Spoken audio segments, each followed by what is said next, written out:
Amazon is forcing their employees back to the office 5 days a week. There are 3 possible motivations we discuss and a possible way of handling it differently. Firstly is the obvious one, return on investment on their large commercial real estate. So if they have these new headquarters, they negotiated these huge deals for these headquarters, I think the sunken cost fallacy is in play here, where they need to justify their large real estate investment. The most expensive thing you could do is force everyone into the office 5 days a week. It means you have to maintain that size or increase as you add more employees as they grow, and they will continue to grow. It also means that your energy costs are going to go up if everybody's there at the same time, consuming HVAC, consuming desk power, consuming everything else that goes along with the commercial operation of the building. The second motivation could be a bit more sneaky. It could be a way of downsizing or right-sizing their employee headcount.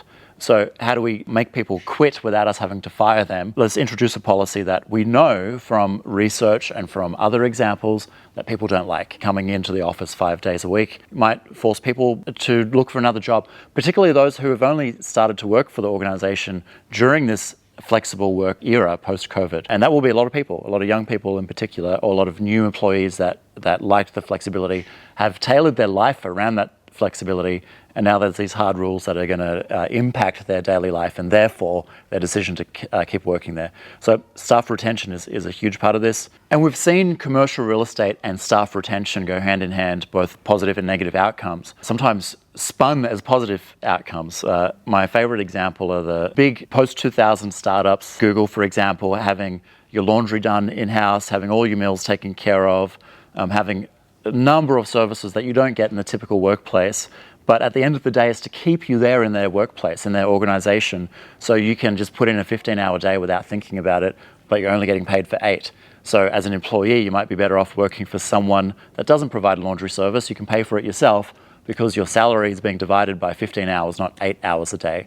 So that staff retention issue, I think, is at play here, and it could be a deliberate move to downsize and right-size.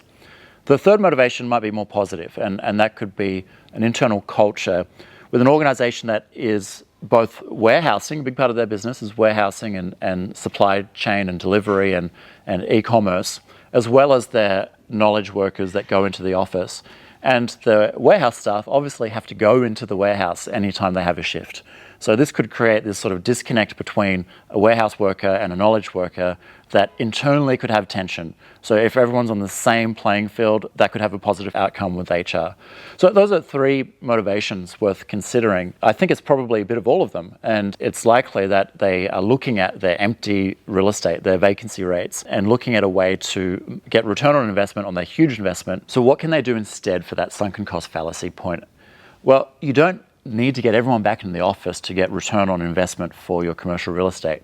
They could be looking at repurposing that space, having a mixed-use hybrid environment, being more part of the community, just really being creative in how they use that space, and perhaps even subletting some of it, obviously. So they're in a position where they could have really cool tenants come into their building because they have such cool buildings, right? They have really interesting headquarters, architecture, investment into technology that could attract a lot of subtenants and other tenants. So I think they could engage with the community, engage with the business community in their local areas to really start to think about how to repurpose that space and how they can better serve their own employees besides having somewhere to work. What else can they do for their employees when it comes to physical space? The other point is to make sure that they're running the space most efficiently. So if they have all that real estate, how are they managing it when no one's there? Do they have the automation in place to save on HVAC operations, which is, I always pick on HVAC because that's 40% of your energy bill.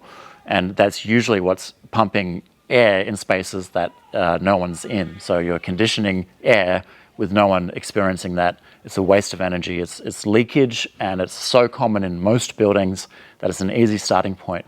But they need to investigate everything else. With spaces that large, I'm sure there's lots of small things that can stack up, and the economies of scale, when you start scaling this out, it saves big bucks and can help that bottom line saving. And those 2 things in combination, how do we repurpose the space, how do we make the space more efficient, could lead to better return on investment for that space that they have.